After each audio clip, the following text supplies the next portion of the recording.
Assalamualaikum warahmatullahi wabarakatuh. Jumpa lagi di Guratan Cerita. Apa kabar kalian semua? Semoga sehat selalu dan dilimpahkan rezeki oleh Allah Subhanahu wa Ta'ala.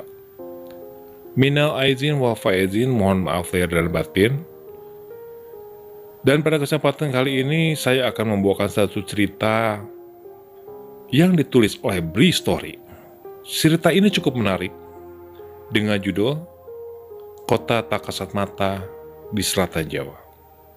Mari kita mulai ceritanya. Circa 2003, Selatan Jawa. Aku dan Virgo akhirnya menyerah. Kami sudah gak kuat menahan kantuk. Asri, kita istirahat sebentar ya, gue ngantuk banget nih. Virgo juga tuh kelihatannya. Aku bilang begitu. Setelah menghentikan mobil di pinggir jalan, di dekat sebuah gapura yang ukurannya cukup besar. Kelihatannya seperti jalan masuk satu pemukiman atau malah ke kota kecil. Gapura ini agaknya merupakan satu-satunya bangunan yang kami temukan sepanjang perjalanan beberapa puluh menit perjalanan sebelumnya. Aku sempat memperhatikan sebentar. Gapuranya berbentuk dua tembok tinggi berwarna gelap, namun masih kelihatan jelas. Iya mas, nggak apa-apa, istirahat aja dulu, daripada kenapa-kenapa kan? Asri bilang begitu. Ya sudah, kurebahkan kursi supaya nggak terlalu tegap. Cari posisi enak untuk terlelap bareng sejenak, niatnya seperti itu. Tetapi sebelum terlelap, sekilas aku melirik jam tangan, menunjuk ke angka 0100. Aneh, padahal sering kali lebih dari jam 1 malam aku masih kuat berkendara. Tapi kali ini, lelah dan kantuknya gak terkira. Sekali lagi aku menoleh ke kursi sebelah. Virgo malah sudah nyenyak tanpa basa-basi. Asri, dia masih duduk tenang di belakang, sepertinya masih terjaga. Aku gak bisa melihatnya dengan jelas karena kabin dalam keadaan gelap. Setelah semua itu, akhirnya aku terlelap. Langit yang awalnya gelap berubah jadi jingga kemerahan. Pemandangan yang tadinya gak kelihatan sekarang sudah jelas terlihat. Sudah bukan malam lagi, sudah terang. Tapi bukan terang tengah hari bolong. Malah terasa seperti sore menjelang malam. Memperhatikan sekeliling, pepohonan rapat jadi pemandangan yang terlihat. Aku gak bisa melihat lebih jauh lagi karena tertutup pepohonan itu. Mengucek-ngucek mata sebentar, aku terus memperhatikan semuanya, sambil berusaha mengumpulkan nyawa karena baru saja terjaga. Syukurlah udah bangun. Suara Asri dari luar mengagetkanku sebelum tidur tadi. Jendela memang sengaja aku buka sedikit dan Asri berdiri persis di samping jendela. Jam berapa nih? Kamu dari mana, Sri? Tanyaku. Udah jam 10, Mas. Ini aku baru banget datang. Tadi jalan kaki sebentar ke rumah teman yang gak jauh dari sini. Walau masih belum sadar sepenuhnya, tapi aku mulai mudeng semuanya. Ini sudah jam 10 pagi. Berarti kami tertidur kurang lebih 9 jam. Kok lama banget? Waduh, udah sore ternyata. Lama banget kita tidur. Per, buset deh. Virgo ikut bangun juga. Belum sore, masih jam 10. Aku menimpali. Tetap aja, kita masih lama banget tidurnya. Gila lo ya, kenapa gak bangunin gue sih? Lah, gua aja baru bangun. Ya udah, jalan lagi yuk. Udah seger nih. Ya sudah. Kemudian kami memutuskan untuk segera melanjutkan perjalanan. Tentu saja harus menuju rumah Asri terlebih dahulu. Lalu kemudian baru lagi lanjut menuju Lumajang. Sri, ini nggak nyasar nih, tanyaku. Enggak mas, benar kok. Aku melirik sedikit dan Asri pun tersenyum tipis, sumringah, menggurat bahagia terlihat di wajahnya. Tenang aja, gak lama lagi masuk perkotaan, gak akan sesepi ini, ucap Asri lagi. Ingat 2 tiang besar berbentuk gapura yang aku ceritakan tadi? Ternyata Asri menuntun kami untuk masuk melintasi melalui gapura itu. Asri bilang itu adalah gerbang masuk ke kota tempat tinggalnya. Agak aneh. Tapi aku dan Virgo tentu saja mengikuti kemana jalan yang Asri tunjuk. Memang, paling baru sekitar 5 menit waktu yang kami tempuh sejak lewat gapura tadi. Tapi tetap saja aku penasaran karena jalan ini sama sekali belum pernah aku lalui sebelumnya. Ditambah suasana dan pemandangannya agak berbeda dengan sisi jalan lintas Jawa pada umumnya. Jalanan yang sedang kami susuri ini juga bukan jalan besar, tapi jalan yang hanya cukup untuk 2 kendaraan kecil berpapasan. Tapi sangat bagus, aspal hitam, mulus, sama sekali nggak ada lubang. Langit masih jingga kemerahan. Sinarnya sama sekali nggak menyilaukan, malah menyejukkan, menenangkan. Jendela sengaja aku buka setengah karena udara sejuk berhembus langsam. Dingin juga, tapi bukan dingin yang menusuk tulang. Pokoknya nyaman, sangat nyaman suasana alamnya. Matahari sama sekali nggak terlihat. Aku nggak tahu pasti apakah tertutup awan atau memang pandangan terhalang pepohonan. Enak ya mas, udaranya. Asri bilang begitu tiba-tiba membuyarkan lamunanku dan Virgo. Iya, ini namanya daerah apa sih? Gue sama sekali belum pernah ke sini. Virgo menjawab sambil membetulkan posisi duduknya. Bener, enak banget, sejuk. Apa ada deket-deket gunung ya sekitar sini? Aku bertanya begitu. Karena sejak awal sama sekali gak bisa melihat pemandangan sampai jauh. Gak bisa melihat apakah ada pegunungan di sekitar sini. Emang gini mas, gak ada pegunungan sama sekali, jawab Asri. Terus ini pohon-pohon banyak gini, apa emang hutan di sini? Tanyaku lagi. Bukan hutan mas, memang begini, banyak pohon di pinggir jalan. Tapi pohonnya rapet banget ya, sampai susah banget untuk ngelihat apa yang ada di belakangnya, ucap Virgo. Dan yang agak aneh, sejak tadi kami sama sekali gak melihat ada kendaraan lain, entah itu motor atau mobil. Hanya ada kami yang menyusuri jalan. Aku pikir, karena mungkin masih pagi, atau bisa juga karena ini hari kerja, jadi gak banyak orang dan kendaraan lalu lalang. Bentar lagi kita masuk perkotaan mas. Lagi-lagi Asri membuyarkan lamunanku. Syukurlah akhirnya, jawabku sedikit lega. Sekali lagi, padahal belum lama perjalanan kami, paling baru sekitar 10 menit dari gapura tadi. Tapi perjalanan terasa lama. Terasa sudah seperti berjam-jam rasanya seperti itu. Jalanan sejak awal hanya lurus dan lurus saja. Sama sekali gak ada belokan, tapi akhirnya dari kejauhan aku melihat persimpangan. Ada 2 arah jalan, ke kanan dan ke kiri. Persimpangan yang di sekelilingnya masih sama dipenuhi dengan pepohonan yang rapat. Belok kanan mas. Asri seperti mengerti kebingunganku. Dia lalu mengarahkan untuk berbelok ke kanan. Kendaraan pun berbelok. Dari sini kelihatannya beberapa puluh meter di depan ada yang berbeda. Pemandangan gak lagi didominasi oleh pepohonan, tapi sudah kelihatan ada bangunan.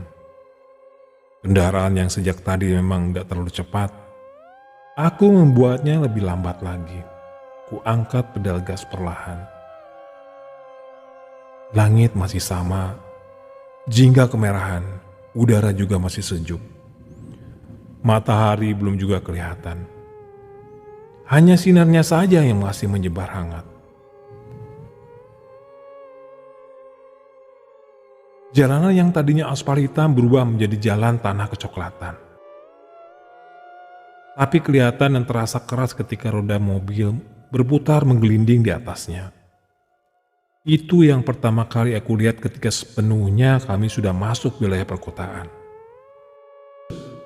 Itu yang pertama kali lihat ketika sepertinya kami sudah masuk ke wilayah perkotaan.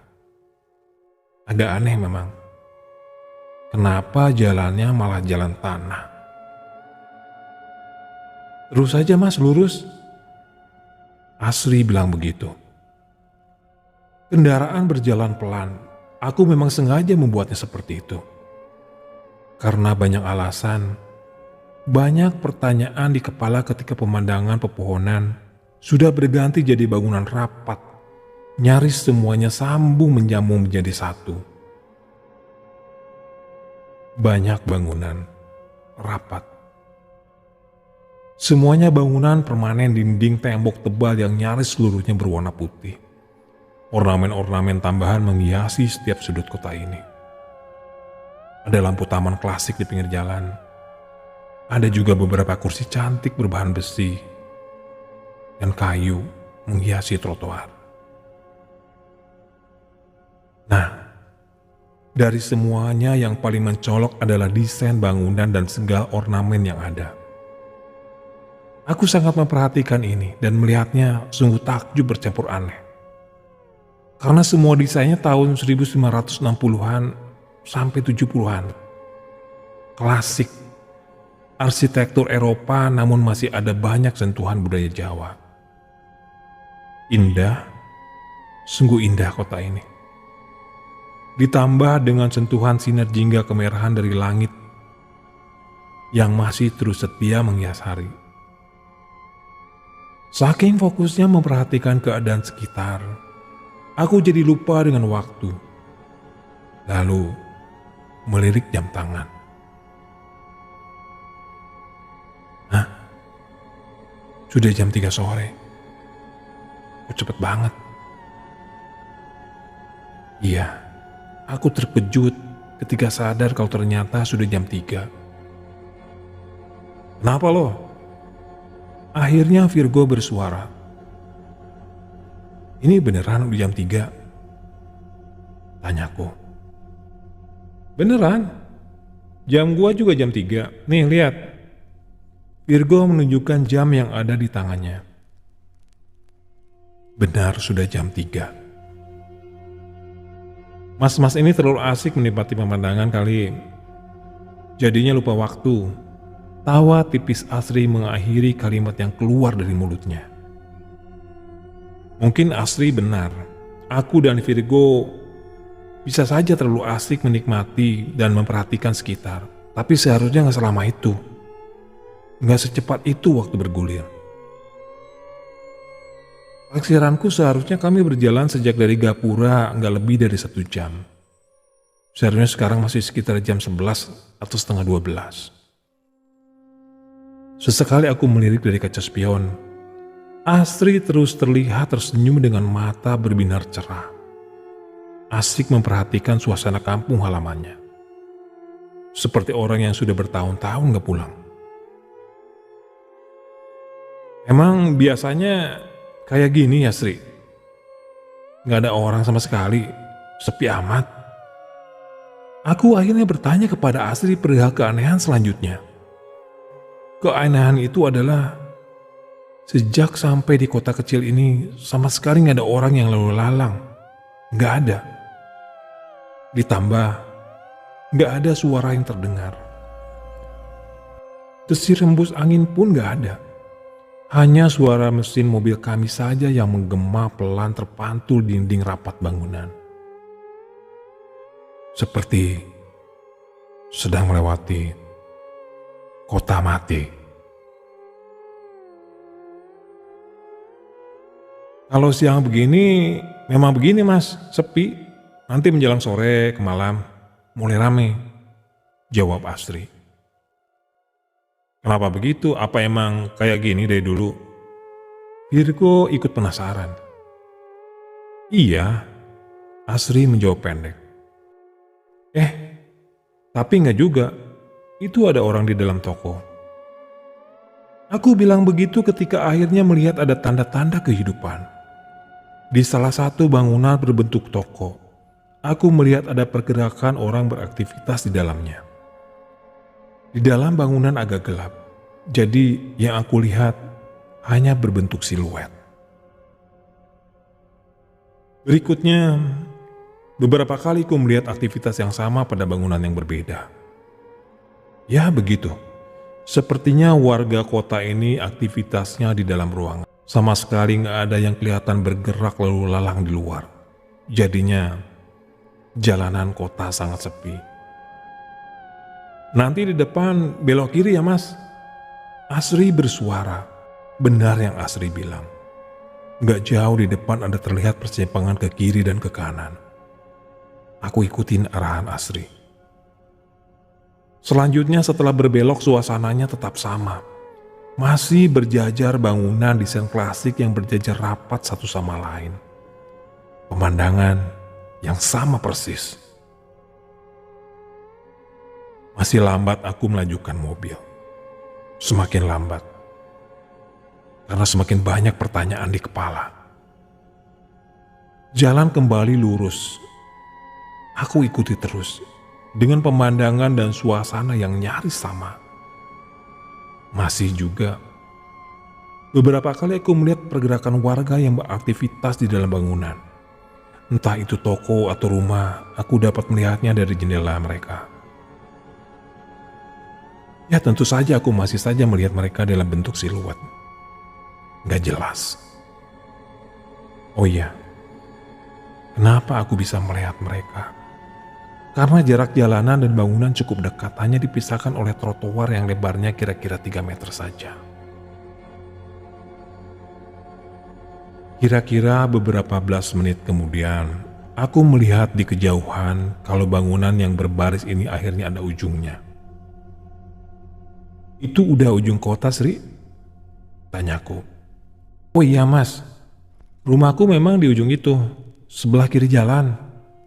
Asri menjawab begitu. Sekali lagi aku melirik ke kaca spion. Pada saat itu aku melihat kalau mata Asri berkaca-kaca seperti menangis. Namun terlihat bahagia. Aku berpikir, mungkin karena Asri terharu bahagia akhirnya bisa pulang setelah sekian lama. Rumah yang ini, Sri? Iya mas, jawab Asri. Aku lalu memarkirkan kendaraan tepat di depan rumah yang letaknya memang paling ujung. Setelah rumah ini kembali yang ada pepohonan rapat, persis seperti pemandangan ketika datang sebelum masuk kota tadi. Sama dengan bangunan lain di kota ini. Rumah Asri juga berbentuk desain kuno.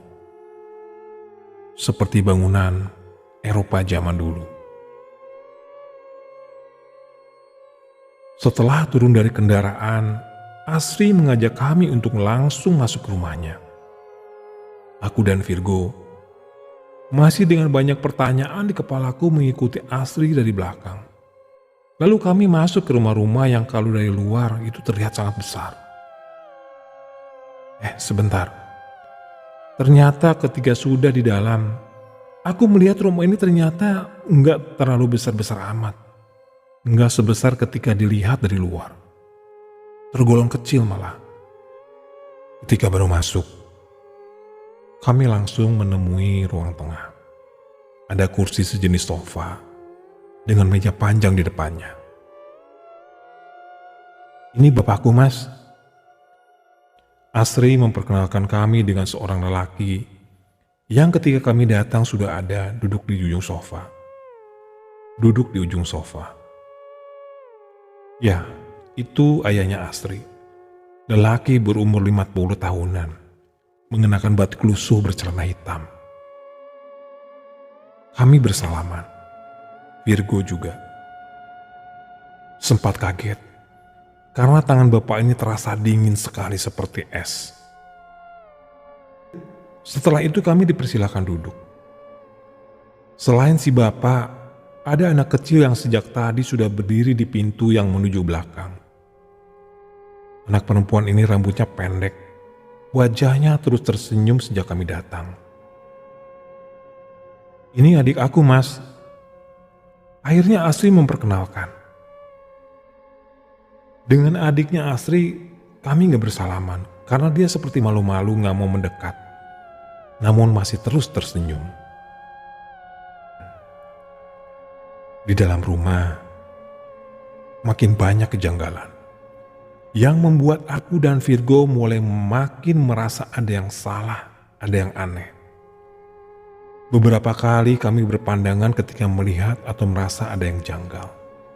Contohnya adalah tangan ayah Asri yang sedingin es tadi. Yang anehnya berikutnya, Asri jadi sangat-sangat pendiam. Setiap aku dan Virgo bertanya, dia menjawab hanya dengan isyarat, entah mengangguk atau menggeleng. Ditambah ayah Asri juga sama sekali nggak berbicara, hanya tersenyum-senyum saja. Begitu juga dengan adik Asri, hanya berdiri di pintu sambil terus tersenyum. Aku mulai merasa semakin yakin ada yang janggal ketika ayah Asri dengan menggunakan tangan memberi isyarat seperti mempersilahkan kami untuk menikmati hidangan di meja. Aku dan Virgo jelas kebingungan. Karena di meja itu gak ada makanan dan minuman sama sekali.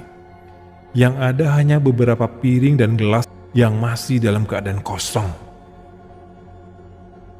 Pero, berbisik Virgo memanggilku sambil jarinya menunjuk ke jam tangannya. Aku mengerti isyarat itu lalu melirik ke jam tanganku sendiri. Astaga, ternyata sudah jam 6:30. Kok bisa? Secepat itu? Perasaan baru sebentar kami di rumah ini, tapi kenapa tiba-tiba sudah malam? Aku dan Virgo lagi-lagi saling berpandangan. Ada yang gak beres. Sementara Asri, ayah serta adiknya tetap berada di tempatnya masing-masing. Gak ada pergerakan. Yang mengerikan, mereka semua terus tersenyum dengan ekspresi kosong.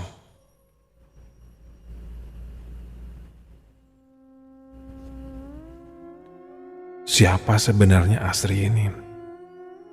Itu pertanyaan yang ada di kepala. Masih sangat kebingungan aku melihat kalau Virgo tiba-tiba memandang keluar rumah melalui jendela ruang tengah yang sejak tadi memang sudah dalam keadaan terbuka. Tentu saja, aku langsung ikut melihat keluar. Di luar sudah gelap, gak ada lagi terang jingga kemerahan yang kami lihat seharian. Gelap malam. Jalanan kota hanya diterangi lampu taman yang berdiri di trotoar. Lampu ini gak terang menerangi. Namun cahaya redupnya masih bisa membantu kami untuk melihat keanehan selanjutnya. Apa keanehan selanjutnya? Tadi aku sudah ceritakan.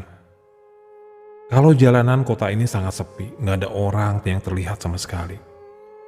Tapi anehnya setelah hari sudah berganti malam, satu persatu mulai ada orang lalu lalang. Benar. Seperti apa yang Asri bilang tadi, kota ini akan mulai ramai ketika malam tiba. Cukup lama aku dan Virgo melihat dan memperhatikan luar. Seperti terhipnotis terus-terusan seperti ini. Sampai ketika lamunan kami akhirnya terhenti ketika melihat ada sesuatu yang menyeramkan. "Ayo kita pergi, Ver. Gila ini." Begitu Virgo bilang. Aku ikutin ajakan Virgo tanpa pikir panjang. Kami berdua langsung bergegas menuju kendaraan tanpa sedikit pun memperdulikan Asri dan keluarganya. Tapi ketika aku baru sampai di pintu, ini jarak terdekat dengan tempat Asri berdiri, Asri mengucapkan kalimat pendek. "Terima kasih, Mas." Begitu dia bilang. Aku mengabaikan. Menatapnya pun gak berani. Terus berjalan cepat menuju mobil berniat untuk segera pergi dari kota seram ini. Tahu kenapa aku dan Virgo beberapa detik sebelumnya langsung kompak buru-buru keluar rumah? Itu karena kami melihat ada pemandangan yang menyeramkan. Di jalanan kota, banyak orang lalu lalang. Tapi ada sebagian sosok yang kelihatan sangat seram. Sebagian sosok itu berjalan seperti melayang. Kakinya seperti nggak menyentuh tanah. Dan kami pun terpaku melihatnya. Kemudian beberapa detik kemudian, kami juga melihat kalau ayahnya Asri lagi-lagi tanpa suara. Dia memberi isyarat dengan tangan seperti pamit hendak meninggalkan ruangan. Ternyata benar. Beliau pergi meninggalkan ruang tengah menuju belakang rumah. Yang mengerikan, ternyata beliau bergerak melayang juga, nggak berjalan seperti manusia normal. Pada detik itulah aku dan Virgo memutuskan untuk segera pergi. Setelah sudah di mobil, aku langsung menyalakan mesin, memutar kendaraan menuju arah kami datang tadi. Kali ini, aku mengendari mobil agak cepat, ingin segera pergi jauh-jauh dari tempat ini. Lewat kaca spion aku melihat dari kejauhan Asri melambaikan tangan ke arah kami. Meraba-raba aku menyusuri jalan kota seram ini. Sepanjang jalan ini pula kami terus melihat pemandangan seram. Banyak sosok yang lalu lalang berjalan bergelak melayang.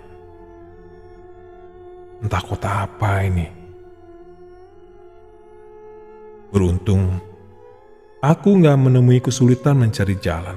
Gak lama kemudian kami sudah berada di luar kota itu. Sudah kembali menemui pepohonan rindang. "Lu mual gak sih? Pusing kepala gua," ucap Virgo. Iya, aku juga merasakan hal yang sama. Tiba-tiba aku merasa gak enak badan, teramat sangat. Perut mual, kepala pusing seperti berputar, keringat dingin bercucuran. "Kita minggir dulu aja ya." Aku bilang begitu karena sudah gak tahan lagi. Setelah mobil terparkir di pinggir jalan, aku merebahkan tubuh kemudian gak ingat apa-apa lagi. "Vero, bangun Ver, bangun." Suara Virgo membuat aku terbangun. Aku terjaga, seperti baru sadar dari pingsan. Kepalaku masih pusing, baju basah dengan keringat. Masih terasa mual juga. Suasana di luar masih gelap, sangat gelap. Aku lalu memperhatikan sekitar, ternyata kami sudah berada kembali di tempat yang sama. Parkir di depan gapura besar yang Asri bilang merupakan gerbang masuk ke kota asal dia. Kami kembali ke awal, tapi tanpa Asri. Nggak ada Asri. "Jam berapa ini?" tanyaku. "Jam 1:30, jawab Virgo.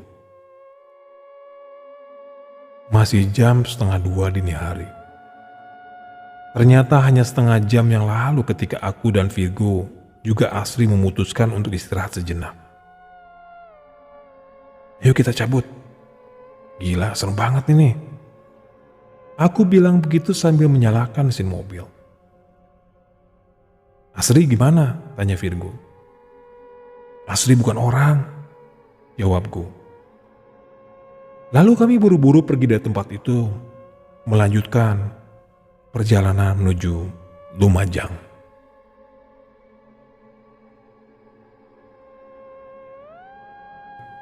Jadi begini cerita awalnya. Sebelumnya aku kenal Asri karena kami tinggal di tempat kos yang sama. Kebetulan aku anak baru sebulan tinggal di situ. Sedangkan Asri katanya sudah lama kos di situ. Pada suatu hari, 1 minggu sebelum kejadian seram itu, aku dan Virgo ditugaskan oleh perusahaan tempat kami bekerja untuk berkunjung ke kantor cabang di Lumajang. Entah tahu dari mana, Asri bisa menebak kalau aku akan ada perjalanan ke Lumajang. Mas, aku boleh numpang gak ya? Aku mau pulang kampung. Sudah lama banget gak mudik. Begitu Asri bilang. Ketika kami berbincang di tempat kos pada suatu malam. Emang kampung halamannya di mana? Tanyaku penasaran. Pokoknya beberapa jam sebelum Lumajang, di selatan Jawa. Oh ya udah, ikut aja, gak apa-apa. Sekalian emang gua dan teman kantor nih mau lewat selatan sih. Begitu jawabku. Akhirnya ya itu tadi. Asri beneran ikut aku dan Virgo menumpang sampai kampung halamannya. Di sebuah kota kecil dan menyeramkan. Setelah kejadian misterius itu, aku gak pernah lagi melihat Asri di tempat kos.